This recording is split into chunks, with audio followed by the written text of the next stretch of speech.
നമസ്കാരം. ഞാൻ രമേഷ് ബാബു വടകര. പാർട്ട്നേഴ്സ് ക്ലബിന്റെ നേതൃത്വത്തിൽ ഇന്ന് നടക്കുന്ന 232ാമത്തെ ആഴ്ചയിലെ മീറ്റിംഗ് ടെലിമീറ്റിലാണ് നമ്മളെല്ലാവരും ഒത്തുകൂടിയിരിക്കുന്നത്. ഇന്നത്തെ മീറ്റിംഗിന്റെ ഇപ്പൊ ഈ അടുത്ത കാലത്തുള്ള മീറ്റിംഗുകളെല്ലാം ഓരോ ദിവസം കൂടുന്തോറും നമ്മുടെ പ്രസ്ഥാനത്തെ പറ്റിയുള്ള കുറെ കാര്യങ്ങൾ അപ്ഡേഷൻ വന്നുകൊണ്ടിരിക്കുകയാണ്. ഇന്നലെ വന്നു, മെനഞ്ഞാന്ന് വന്നു. അശോക് സർ വിശദമായിട്ട് നമ്മോട് സംവദിക്കുന്നുണ്ട്. എന്നിരുന്നാലും ഈ മീറ്റിംഗ് ആണ് നമ്മുടെ ഈ പേൾവൻ പ്രസ്ഥാനത്തിന്റെ ഏറ്റവും സാധാരണക്കാരിൽ എത്തിക്കുന്ന ഏറ്റവും പ്രധാന ഘടകം. ആ മീറ്റിംഗില് പൂർണ്ണ പങ്കാളിത്തം എല്ലാവരും ഉറപ്പുവരുത്തിക്കൊണ്ട് നമുക്ക് ഇന്നത്തെ മീറ്റിംഗ് സ്റ്റാർട്ട് ചെയ്യാം. നമ്മുടെ പേൾവൻ പ്രസ്ഥാനത്തെ പറ്റി പറയുകയാണെങ്കിൽ അത് അത്യധികം ഓരോ ദിവസം കൂടുന്തോറും പുരോഗമനത്തിന്റെ പാതയിലാണ്. ഒരു മെറ്റാക്രാറ്റ് പോസ്റ്റ് പദവി വന്നതോടെ തന്നെ ഏകദേശം 6 മാസം കൊണ്ട് തന്നെ 33ഓളം പേര് മെറ്റാക്രാറ്റുമാരായി. അതിൽ തന്നെ 7 പേര് മെറ്റാക്രാറ്റുള്ള സുനീഷ് സാറുണ്ട്. 5 പ്രാവശ്യം മെറ്റാക്രാറ്റ് പദവി അലങ്കരിച്ച നമ്മുടെ മനീഷ് സാറുണ്ട്. അങ്ങനെ 4 പ്രാവശ്യം, 3 പ്രാവശ്യം, 2 പ്രാവശ്യം, ഒരു പ്രാവശ്യം 1 ടേമിൽ മെറ്റാക്രാറ്റ് നിരവധി ലീഡർമാരുടെ ഒരു ദീർഘമായ പട്ടിക നമ്മുടെ കൂടെ ഉണ്ട്. ആ ലീഡർമാരുടെ എല്ലാം ഉദാത്തമായ പ്രവർത്തനത്തിന്റെ ഫലമായിട്ടാണ് നമ്മൾ ഈ തോതിലുള്ള കാര്യങ്ങളെ പറ്റി, പേൾവൻ പ്രസ്ഥാനത്തെ പറ്റി നല്ല രീതിയിൽ പഠിക്കുന്നതും അതിനെപ്പറ്റി നമ്മൾ നമ്മുടെ ഡൗൺലൈനോടും നാട്ടുകാരോടും നമ്മൾ കാര്യങ്ങൾ പറഞ്ഞ് മുന്നോട്ട് പോകുന്നത്. അപ്പൊ മീറ്റിംഗിന്റെ പ്രാധാന്യം ഉൾക്കൊണ്ടുകൊണ്ട് നമുക്ക് ഇന്നത്തെ ഈ മീറ്റിംഗ് ഇവിടെ സ്റ്റാർട്ട് ചെയ്യാം. ഇന്നത്തെ മീറ്റിംഗിൽ ടെലിമീറ്റിംഗിൽ നമുക്ക് വേണ്ടി നമ്മോട് തനതായ ശൈലിയിൽ നല്ല രീതിയിൽ സംസാരിക്കുന്ന നമ്മുടെ കണ്ണൂരിന്റെ ഗ്രേറ്റ് ലീഡേഴ്സ് ആയ മനീഷ് സാർ, ഷാജി സാർ, അതിൽ അവര് 2 പേരും ഇരുമയാണെങ്കിലും മനമൊന്നായിട്ട് പ്രവർത്തിക്കുന്ന 2 ലീഡേഴ്സ് ആണ്. അതിൽപ്പെട്ട ഒരു വ്യക്തിയാണ് നമ്മുടെ മെറ്റാക്രാറ്റ് ഷാജി സാർ. അദ്ദേഹമാണ് ഇന്നോട് നമ്മുടെ കാര്യങ്ങൾ സംവദിക്കുന്നത്. അദ്ദേഹത്തെ പറ്റി പറയുകയാണെങ്കിൽ ഞാൻ അദ്ദേഹത്തെ പരിചയപ്പെട്ട ഏകദേശം 2 വർഷം കഴിഞ്ഞു. അന്ന് വരെ ഇന്ന് വരെ നമ്മൾ പരസ്പരം ഇന്ററാക്ട് ചെയ്തിട്ട് ഓരോ കാര്യങ്ങളും സംസാരിക്കുന്നുണ്ട്. നമുക്ക് വേണ്ട കാര്യങ്ങൾ അദ്ദേഹത്തിന്റെ കഴിവിനപ്പുറം അദ്ദേഹം ചെയ്തു വരുന്നുണ്ട്. അത്തരമുള്ള ടീമിലാണ് നമ്മൾ എത്തിപ്പെട്ടിരിക്കുന്നത്. അപ്പോ നമ്മുടെ ഇന്നത്തെ മീറ്റിംഗ് ഇപ്പൊ തുടങ്ങാം. ഇന്നത്തെ മീറ്റിംഗ് കൈകാര്യം ചെയ്യുന്നതിന് വേണ്ടി സംസാരിക്കുന്നതിന് വേണ്ടി നമ്മുടെ മെറ്റാക്രാറ്റ് ലീഡർ ഷാജി സാറിനെ ഹാർദവം ക്ഷണിക്കാം. Please Shaji sir, please.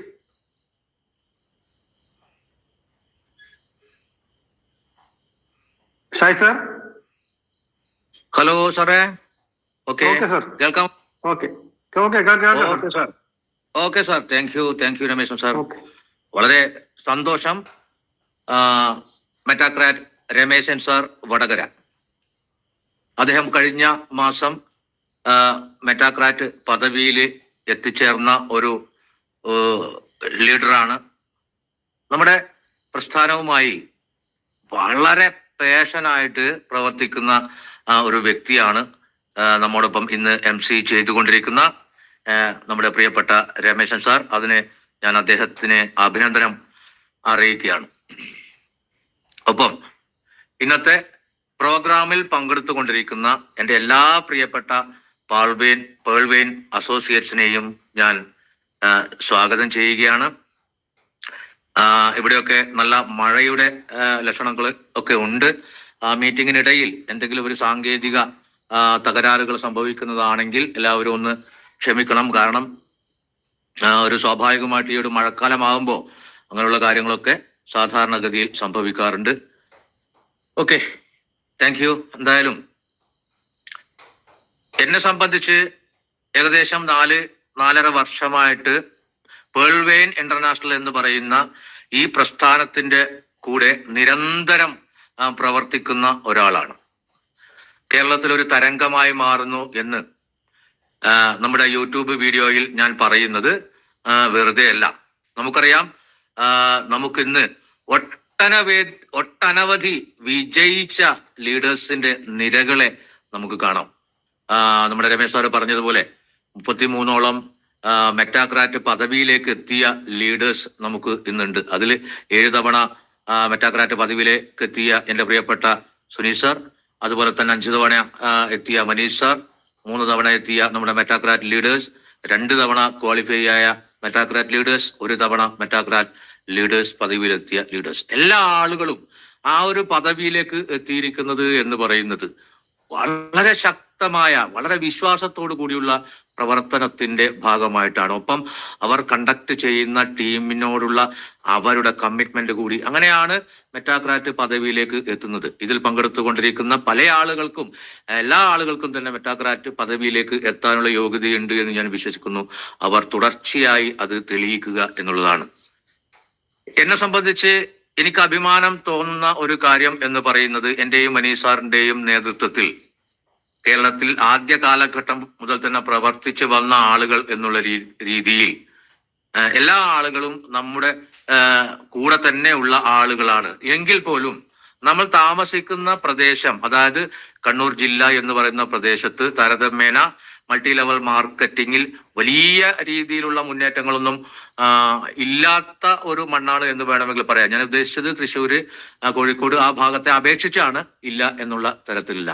അവിടെ ഇങ്ങനെ ഒരു പുതിയ സാങ്കേതിക വിദ്യയുമായി ഞങ്ങൾ മുന്നേറ്റ് ഇറങ്ങുന്ന സമയത്ത് ഞാനും മനീഷ് സാറും ഒക്കെ നേരിട്ട വെല്ലുവിളി എന്ന് പറയുന്നത് നമുക്ക് ഊഹിക്കാവുന്നതിലും അപ്പുറമായിരുന്നു. കാരണം ഒരു ഡിജിറ്റൽ സാങ്കേതിക വിദ്യയുമായി ബന്ധപ്പെട്ട കാര്യങ്ങളെ കുറിച്ച് നമുക്ക് ആർക്കും അറിയില്ല.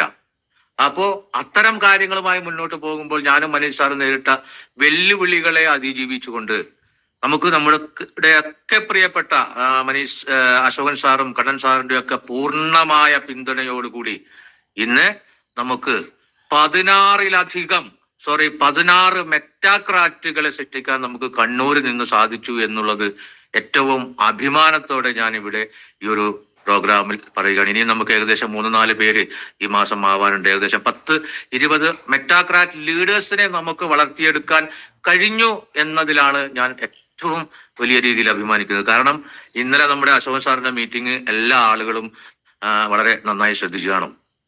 ഇവിടെ നമുക്ക് മറ്റ് പ്രോഗ്രാമുമായി ബന്ധപ്പെടുത്തി ഒരിക്കലും കമ്പയർ ചെയ്യാൻ പറ്റാത്തൊരു പ്രോഗ്രാമാണ് പേൾ വെയിൻ ഇന്റർനാഷണൽ. നമുക്ക് എല്ലാവർക്കും അറിയാം. ഇവിടെ ഒരു വ്യക്തി എന്നുള്ള രീതിയിൽ നമ്മൾ വിജയിക്കണമെങ്കിൽ, വളരെ പ്രധാനപ്പെട്ട പോയിന്റാണ് ഇന്നലെ അശോകൻ സാർ പറഞ്ഞത്, ഒരു വ്യക്തി എന്നുള്ള രീതിയിൽ നമ്മൾ വിജയിക്കണമെങ്കിൽ ഇവിടെ ചെയ്യാനുള്ള ഒരേ ഒരു മാർഗം എന്ന് പറയുന്നത് നമ്മുടെ കൂടെ വന്ന ആളുകളെ വിജയിപ്പിക്കുക എന്നുള്ളതാണ്. അങ്ങനെ നമ്മുടെ കൂടെ വന്ന എല്ലാ പാർട്ട്നേഴ്സിനെയും വിജയിപ്പിക്കുവാനുള്ള നിരന്തരം പ്രവർത്തനം നമ്മൾ നടത്തുമ്പോഴാണ് പേൾ വെയിൻ ഇന്റർനാഷണൽ എന്ന് പറയുന്ന ഈ പ്ലാറ്റ്ഫോമിൽ നമുക്ക് വിജയിക്കാൻ കഴിയുന്നത് എന്നുള്ളത് വളരെ വളരെ വളരെ പ്രധാനപ്പെട്ട ഒരു പോയിന്റാണ് ഇന്നലെ അശോകൻ സാർ പറഞ്ഞത്. അങ്ങനെ നോക്കുമ്പോൾ ഇവിടെ നമുക്ക് 33ഓളം മെറ്റാക്രാറ്റുകൾ ഇവിടെ ഉണ്ടായി കഴിഞ്ഞു. ഞാൻ ഈ പറഞ്ഞതുപോലെ കണ്ണൂരിൽ നമുക്ക് ഇങ്ങനെ ഒരുപാട് ലീഡേഴ്സിനെ വളർത്തിയെടുക്കാൻ കഴിഞ്ഞു. അതുകൊണ്ട് തന്നെ നമുക്ക് ഇന്ന് ഫീൽഡിലേക്ക് ഇറങ്ങുന്ന സമയത്ത് ഒരു 4 വർഷം മുമ്പേ നമ്മൾ അഭിമുഖീകരിച്ച എല്ലാ പ്രശ്നങ്ങൾക്കും മറുപടി പറയാൻ നമ്മുടെ കയ്യിൽ എന്തുണ്ട്? നമ്മുടെ വിജയത്തിന്റെ തെളിവുകളുണ്ട്. ഇവിടെ നമുക്കറിയാലോ, നമുക്കിവിടെ റെഫറൽ മാർക്കറ്റിംഗ് തിരഞ്ഞെടുക്കാൻ പറ്റും, ഇൻവെസ്റ്റ്മെന്റ് തിരഞ്ഞെടുക്കാൻ പറ്റും. അതൊക്കെ ഓരോ വ്യക്തിയുടെ സ്വാതന്ത്ര്യമാണ്. ഇവിടെ ഞാനും മനീഷ് സാറും അതുപോലെ തന്നെ നമ്മുടെ ലീഡേഴ്സും ഒക്കെ ഫീൽഡിൽ ഇറങ്ങുമ്പോൾ എന്താണ് സംഭവിക്കുന്നത്? നമുക്ക് നമ്മുടെ ട്രസ്റ്റ് വാലറ്റ് ഓപ്പൺ ആക്കിക്കൊണ്ട് നമുക്ക് പറയാം, ലോകത്തിലെ ഏറ്റവും മൂല്യമുള്ള ഒരു കറൻസിയായ ഡോളർ ഞാൻ ഇപ്പോൾ ഇത്രയും എണ്ണം ഞാൻ നേടിക്കൊണ്ടിരിക്കുന്നു, 225 അല്ലെങ്കിൽ 250 എന്നൊക്കെ നമുക്ക് അവരെ തുറന്ന് കാണിക്കാൻ കഴിയുമ്പോഴാണ് ഈ ബിസിനസ്സിൽ നമുക്ക് സക്സസ് ആവാൻ കഴിയുമെന്ന് നമ്മുടെ മുമ്പിൽ ഇരിക്കുന്ന ഒരു വ്യക്തി മനസ്സിലാക്കുന്നത്. ഞാൻ പറയുന്നത് പോലെ 8-9 ലക്ഷം വരുമാനം വാങ്ങിക്കുന്ന ഒരു വ്യക്തിയായി എനിക്ക് വളരാൻ കഴിഞ്ഞു എങ്കിൽ അതുപോലെ ഈ സിസ്റ്റത്തിനെ പഠിക്കുന്ന എല്ലാ ആളുകൾക്കും കഴിയുമെന്നുള്ളതാണ് അതിലൂടെ നമുക്ക് തെളിയിക്കാൻ കഴിയുന്നത്. ഇവിടെ നമ്മളൊരു കരിയറായിട്ടാണ് ഞാനും മനീഷ് സാറും ഇത് ഏറ്റെടുത്തത്. കാരണം നമ്മൾ അത്രയും കാലം ചെയ്ത എല്ലാ ജോലികളും മോശമാണ് എന്നല്ല ഞാൻ പറയുന്നത്. ആ ജോലി ചെയ്തുകൊണ്ട് നമുക്ക് എന്ത് നേടാൻ കഴിഞ്ഞിട്ടില്ല? നമുക്ക് ഫിനാൻഷ്യൽ ഫ്രീഡം മാത്രം നേടാൻ കഴിഞ്ഞിട്ടില്ല. ഫിനാൻഷ്യൽ ഫ്രീഡം നേടിത്തരാം എന്ന് പറഞ്ഞുകൊണ്ട് ഒട്ടനവധി കൺസെപ്റ്റുകൾ നമ്മൾ കേട്ട് കാണും. പക്ഷെ അതൊന്നും എവിടെയും എത്താതെ പോയ സമയത്താണ് നമുക്ക് ചുറ്റും പരാജയങ്ങളുടെ കഥകൾ കേട്ടുകൊണ്ടിരിക്കുമ്പോഴാണ് നമുക്ക് പറയാൻ കഴിയുന്നത്, നമ്മുടെ കൂടെ വന്ന എല്ലാ ആളുകൾക്കും ഞാൻ 50,000 വാങ്ങിക്കുന്നു, ഞാൻ 1 ലക്ഷം വാങ്ങിക്കുന്നു, 2 ലക്ഷം വാങ്ങിക്കുന്നു, 10 ലക്ഷം വാങ്ങിക്കുന്നു, ഇങ്ങനെ ഒരു പ്രൊജക്റ്റ് ലോകത്തിൽ എവിടെയാണ് സർ നമുക്ക് കാണിച്ചു തരാൻ കഴിയുക? ഇല്ല എന്നുള്ളതാണ് എൻ്റെ ഒരു അഭിപ്രായം. നമ്മുടെ പ്രിയപ്പെട്ട അശോക് സാറ് പറയുന്നത് പോലെ എൻ്റെ ആദ്യത്തെ ബിസിനസ്സും എൻ്റെ അവസാനത്തെ ബിസിനസ്സുമാണ് പേൾവെൻ ഇന്റർനാഷണൽ എന്ന് നെഞ്ചിൽ കൈ തൊട്ടുകൊണ്ട് പറയാൻ കഴിയുന്ന എല്ലാ ആളുകളും ഈ ഒരു പ്രോഗ്രാമിലൂടെ 100% വിജയിക്കും എന്നുള്ളത് നമുക്കറിയാം. പിന്നെ അതുപോലെ തന്നെയാണ് പേൾവെൻ ഇന്റർനാഷണൽ എന്ന് പറയുന്ന ഈ ഒരു പ്രൊജക്ട് നമ്മൾ ആളുകളിലേക്ക് എത്തുമ്പോൾ നമ്മൾ എപ്പോഴും പറയുന്നത് പോലെ മെറ്റാ ആർമിയെ കുറിച്ച് നിരന്തരമായി സംസാരിക്കാറുണ്ട്. പലപ്പോഴും ആളുകൾക്ക് എന്താണ് മെറ്റാ ആർമി എന്ന് അറിയില്ല. പേൾവെൻ ഇന്റർനാഷണൽ ഈ 2015 അവതരിപ്പിക്കപ്പെട്ട ഒരു ഇ കൊമേഴ്സ് വെബ്സൈറ്റ് ആണ് എന്ന് നമ്മൾ അറിയുന്നതിനേക്കാൾ മുമ്പേ അറിഞ്ഞ ഒരുപാട് ആളുകളുണ്ട്. അവർക്കൊന്നും മെറ്റാ ആർമിയെ കുറിച്ച് അറിയില്ല. 2018 ഇന്ത്യയിലേക്ക് പേൾവെൻ വന്നത്. അവർക്കൊന്നും ഈ മെറ്റാ ആർമിയെ കുറിച്ച് അറിയില്ല. എന്താണ് മെറ്റാ ആർമി? നമുക്കറിയാം, ഈ ഒരു മാർക്കറ്റ്, ക്രിപ്റ്റോ കറൻസി മാർക്കറ്റ് എന്ന് പറയുന്നത് നമുക്ക് സാധാരണ ആളുകൾക്ക് എത്തിപ്പിടിക്കാൻ കഴിയാത്ത ഒരു അത്രയും വലിയ ഒരു മാർക്കറ്റാണ്. നമ്മളിപ്പോ പലപ്പോഴും ഫീൽഡിൽ പോകുന്ന സമയത്ത് യൂട്യൂബേഴ്സിൽ നിന്നും മറ്റുള്ളവരിൽ നിന്നും ചില വാർത്താ ചാനലുകളിൽ നിന്നുമൊക്കെ നമുക്കെതിരായ നെഗറ്റീവ് വാർത്തകൾ നമ്മളെല്ലാവരും കേൾക്കാറുണ്ട്. ആ വാർത്തകൾക്കൊക്കെ അടിസ്ഥാനം എന്ന് പറയുന്നത് ഈ വാർത്തകൾ കെട്ടിച്ചമക്കുന്ന ആളുകൾക്ക് എന്താണ് ക്രിപ്റ്റോ കറൻസി എന്നും എന്താണ് ഡിജിറ്റൽ കറൻസി എന്നും എന്താണ് ഡീസെൻട്രലൈസ്ഡ് പ്രോഗ്രാം എന്നും ഒന്നും അറിയാത്ത ഏതാനും ചില ഊഹങ്ങൾ വെച്ച് മാത്രം പറയുന്ന ചില വാർത്തകൾ കേട്ടുകൊണ്ടാണ് പലപ്പോഴും നമ്മൾ ഇത്തരം പ്രോഗ്രാമിൽ നിന്ന് പിന്നോട്ട് പോയിരിക്കുന്നത്. ഇപ്പോ ഇന്നലെ അശോക് സാർ പറഞ്ഞ വളരെ പ്രധാനപ്പെട്ട മറ്റൊരു പോയിന്റ് കൂടിയുണ്ട്. നമുക്ക് എല്ലാവർക്കും അനുഭവം ഉള്ള കാര്യമാണ്. ഫീൽഡിൽ പോകുന്ന സമയത്ത് പല വിധത്തിലുള്ള സംശയങ്ങൾ നമ്മളോട് ആളുകൾ ചോദിക്കാറുണ്ട്. അത് ഈ മീഡിയ കണ്ടും മറ്റു വാർത്തകൾ കേട്ടും ഒക്കെയാണ്. അവർ ചോദിക്കുന്ന ഒരുപാട് ചോദ്യങ്ങൾക്ക് നമ്മൾ ഉത്തരം നൽകേണ്ടതുണ്ട്. പക്ഷേ ഒരിക്കലും നമുക്ക് ഉത്തരം നൽകാത്ത ചോദ്യങ്ങൾ കൂടി ചോദിക്കുന്ന ആളുകളെ നമ്മൾ ഫേസ് ചെയ്യേണ്ടി വന്നിട്ടുണ്ട്. ഇന്നലെ അശോക് സാർ പറഞ്ഞതുപോലെ ബിറ്റ്കോയിന്റെ ഓണറെ നമുക്ക് കാണാൻ കഴിയില്ല, ബിറ്റ്കോയിന്റെ ഓഫീസ് നമ്മൾക്ക് കാണാൻ കഴിയില്ല, കൊക്കക്കോളയുടെ കണ്ടന്റ് എവിടെയാണ് എന്ന് നമുക്ക് അറിയില്ല. ഇങ്ങനെ നമുക്കൊരിക്കലും അറിയാൻ കഴിയാത്ത ഒരുപാട് രഹസ്യങ്ങൾ നിറഞ്ഞ കലവറയാണ് നമ്മൾ ഇന്ന് ജീവിക്കുന്ന ഈ ലോകം എന്ന് പറയുന്നത്. അപ്പോ അശോക് സാറ് പറഞ്ഞൊരു കാര്യമുണ്ട്. ഇത്തരം സംശയങ്ങളൊക്കെ തീർത്തുകൊണ്ട് ഈ ബിസിനസ്സിലേക്ക് വരാൻ ആഗ്രഹിക്കുന്ന ഒരു വ്യക്തിയാണ് എങ്കിൽ അവർക്ക് കിട്ടാവുന്ന മേഖലയിലൊക്കെ ചെന്നുകൊണ്ട് ആ സംശയങ്ങൾ തീർത്തുകൊണ്ട് ഈ ബിസിനസ്സിലേക്ക് കടന്നു വരിക. അല്ലാത്ത ആളുകളെ സംബന്ധിച്ച് വിശ്വസിക്കാവുന്ന ആളുകളോടൊപ്പം നമുക്ക് ഈ ബിസിനസ് ചെയ്ത് വിജയിച്ച് മുന്നോട്ട് പോകാം എന്നാണ് എനിക്കും അഭിപ്രായം പറയാനുള്ളത്. ഞാൻ ഇവിടെ ഇന്ന് കോട്ട് ചെയ്യാൻ ശ്രമിക്കുന്നത്, ഞാൻ ഈ പേൾവെൻ ഇന്റർനാഷണൽ എന്ന് പറയുന്ന ഈ സബ്ജക്റ്റ് ചെയ്യാനുള്ള ഒരു 3-4 കാരണങ്ങളെ കുറിച്ചാണ്. ആ കാരണങ്ങൾ പറഞ്ഞതിന് ശേഷം ഞാൻ BOP-യിലേക്ക് പോകാം.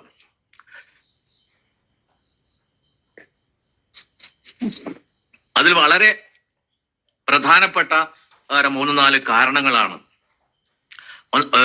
അതിൽ വളരെ പ്രധാനപ്പെട്ട ഒരു കാരണം എന്ന് പറയുന്നത്, നമുക്ക് ലോകത്തിലെ ഏതൊരു പ്രൊജക്റ്റും വിജയിക്കണമെങ്കിൽ എന്ത് വേണം?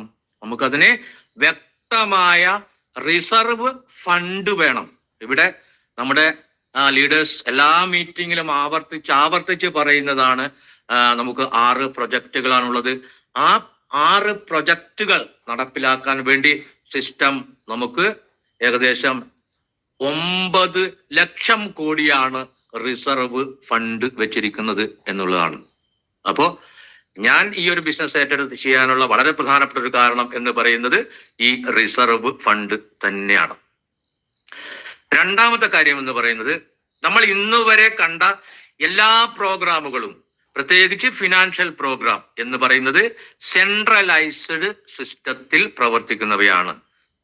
അപ്പോ എന്താണ് സെൻട്രലൈസ്ഡ് സിസ്റ്റം എന്ന് പറയുന്നത്? നമുക്കറിയാം, നമുക്ക് ചുറ്റുമുള്ള എല്ലാ അതോറിറ്റികളും നിയന്ത്രിക്കുന്നതിന് ഏതെങ്കിലും ഒരു വ്യക്തിയോ അല്ലെങ്കിൽ ഒരു കൂട്ടം വ്യക്തികളോ അല്ലെങ്കിൽ ഒരു സംഘടനകളോ അല്ലെങ്കിൽ സംസ്ഥാനമോ ഒക്കെ ഉണ്ടാവും. ഈ ഒരു അതോറിറ്റിയാണ് സെൻട്രലൈസ്ഡ് സിസ്റ്റത്തിലെ എല്ലാ പ്രവർത്തനങ്ങളും നിയന്ത്രിക്കുന്നത്. അത് ബാങ്ക് ആയിക്കോട്ടെ, സ്വകാര്യ സ്ഥാപനമായിക്കോട്ടെ, മൾട്ടി ലെവൽ മാർക്കറ്റിംഗ് പ്രൊജക്റ്റുകളായിക്കൊള്ളട്ടെ. ഇങ്ങനെ നടപ്പിലാക്കപ്പെടുന്ന പദ്ധതികളിലെ ഏറ്റവും വലിയ ഒരു വെല്ലുവിളി എന്ന് പറയുന്നത് ഈ മൂന്നാമത്തെ കക്ഷി തന്നെയാണ്. ഈ സെൻട്രലൈസ്ഡ് സിസ്റ്റത്തിൽ നമ്മളെ നിയന്ത്രിക്കാൻ ശേഷിയുള്ള ഈ അതോറിറ്റി എടുക്കുന്ന ഏതെങ്കിലും ഒരു തീരുമാനം തെറ്റിപ്പോയാൽ ആ സിസ്റ്റം പരാജയപ്പെടും. അത് ബാങ്ക് ആയിക്കൊള്ളട്ടെ, മൾട്ടി ലെവൽ മാർക്കറ്റിംഗ് പ്രൊജക്ടുകളായിക്കോട്ടെ, വ്യവസായ സ്ഥാപനങ്ങളായിക്കൊള്ളട്ടെ, സർക്കാരുകളായിക്കൊള്ളട്ടെ. ഈ ഒരു സാധ്യത എപ്പോഴും സെൻട്രലൈസ്ഡ് പ്രോഗ്രാമിൽ ഉണ്ട് എന്നുള്ളത് ഒരു യാഥാർത്ഥ്യമാണ്. അതുകൊണ്ടാണ് പലപ്പോഴും നമ്മളോട് ചോദിക്കുന്നത്, ഈ ഒരു സിസ്റ്റം പരാജയപ്പെടില്ല നിങ്ങൾ പറയാൻ എന്താണ് കാരണം? ഒരേ ഒരു കാരണം എന്ന് പറയുന്നത്, നമ്മുടെ പ്രോഗ്രാം, അതായത് pearl vine international PVC meta multipurpose NFT token program എന്ന് പറയുന്നത് ഒരു ഡീസെൻട്രലൈസ്ഡ് പ്രോഗ്രാം ആണ് എന്നുള്ളതാണ്. അപ്പൊ ഇവിടെയാണ് എന്താണ് ഡീസെൻട്രലൈസ്ഡ് പ്രോഗ്രാം എന്ന് നമ്മൾ മനസ്സിലാക്കേണ്ട വളരെ പ്രധാനപ്പെട്ട കാര്യം. സെൻട്രലൈസ്ഡ് പ്രോഗ്രാമിൽ പറഞ്ഞ ഒരു കാര്യം ഡീസെൻട്രലൈസ്ഡ് പ്രോഗ്രാമിൽ ഇല്ല. അതായത് മൂന്നാമതൊരു കക്ഷി ഈ ഒരു സിസ്റ്റത്തിൽ ഇടപെടാൻ സാധിക്കില്ല. അതുകൊണ്ട് തന്നെ ഒരു തെറ്റായ തീരുമാനമെടുക്കാൻ അവർക്ക് കഴിയില്ല. എങ്ങനെയാണ് ഒരു ഡീസെൻട്രലൈസ്ഡ് പ്രോഗ്രാം മുന്നോട്ട് പോകുന്നത്? ഡീസെൻട്രലൈസ്ഡ് പ്രോഗ്രാമിനെ സംബന്ധിച്ച് ഇവിടെ നമുക്ക് വേണ്ടി പ്രവർത്തിക്കുന്നത് സ്മാർട്ട് കോൺട്രാക്ട് അഡ്രസ്സുകളാണ്. ഇവിടെ ഷാജി എന്ന് പറയുന്ന വ്യക്തിയോ, മനീഷ് എന്ന് പറയുന്ന വ്യക്തിയോ, അശോകൻ സാർ എന്ന് പറയുന്ന വ്യക്തിയോ ഇവിടെ ഒരു പ്രാധാന്യമുള്ള കാര്യമല്ല. ഇവിടെ നമുക്ക് ബ്ലോക്ക് ചെയിൻ ഉപയോഗിച്ച്, അതായത് ബ്ലോക്ക് ചെയിൻ എന്ന് പറയുമ്പോൾ അതൊരു ഓപ്പൺ ലെഡ്ജർ സിസ്റ്റമാണ്. എല്ലാവർക്കും കാണാൻ കഴിയുന്ന, ഉപയോഗിക്കാൻ കഴിയുന്ന രീതിയിലുള്ള ഒരു ലെഡ്ജർ സിസ്റ്റം. ഇപ്പോ സെൻട്രലൈസ്ഡ് സിസ്റ്റത്തിൽ നമുക്കറിയാം, നമ്മൾ ബാങ്കിൽ പോയി കഴിഞ്ഞാൽ കുറെ ലെഡ്ജറുകൾ ഉണ്ടാവും. ഇപ്പൊ അത് മാറി കമ്പ്യൂട്ടറിലേക്ക് മാറി, അത്രയേ ഉള്ളൂ. ഇവിടെ അതിന് പകരം നമ്മൾ ഒരു പ്രവർത്തനം നടത്തുമ്പോൾ, അത് ബാങ്കിങ് ആയിക്കൊള്ളട്ടെ, എന്ത് പ്രോഗ്രാം ആയിക്കൊള്ളട്ടെ, നമ്മളൊരു ബ്ലോക്ക് ചെയിനിൽ ഒരു അക്കൗണ്ട് ഓപ്പൺ ചെയ്യുന്ന സമയത്ത് സംഭവിക്കുന്നത് ആയിരക്കണക്കിന് ബ്ലോക്കുകളിലാണ് നമ്മളെ രേഖപ്പെടുത്തുന്നത്, ആയിരക്കണക്കിന്. അപ്പൊ ഒരിക്കലും എന്ത് സംഭവിക്കില്ല, നമ്മൾ ചെയ്ത കാര്യം ശരിയായാലും തെറ്റായാലും ഒരിക്കലും അത് തിരുത്താൻ കഴിയില്ല. അങ്ങനെ തിരുത്തപ്പെടണമെങ്കിൽ എന്ത് ചെയ്യണം? നമുക്ക് 50% ബ്ലോക്കുകളിലെങ്കിലും നമുക്കത് തിരുത്തൽ വരുത്തേണ്ടി വരും. അതൊരിക്കലും സാധ്യമല്ല. കാരണം ഇതിന്റെ കീ എന്ന് പറയുന്നത് ആപ്റ്റ് അല്ലാത്തതാണെങ്കിൽ നമ്മുടെ ബ്ലോക്കുകൾ തെന്നിമാറി പോകുന്ന ആ ഒരു മൈൻഡിൽ നമ്മൾ അങ്ങനെ കരുതിയാൽ മതി. അപ്പൊ ഡീസെൻട്രലൈസ്ഡ് പ്രോഗ്രാമിൽ എന്ത് സംഭവിക്കില്ല?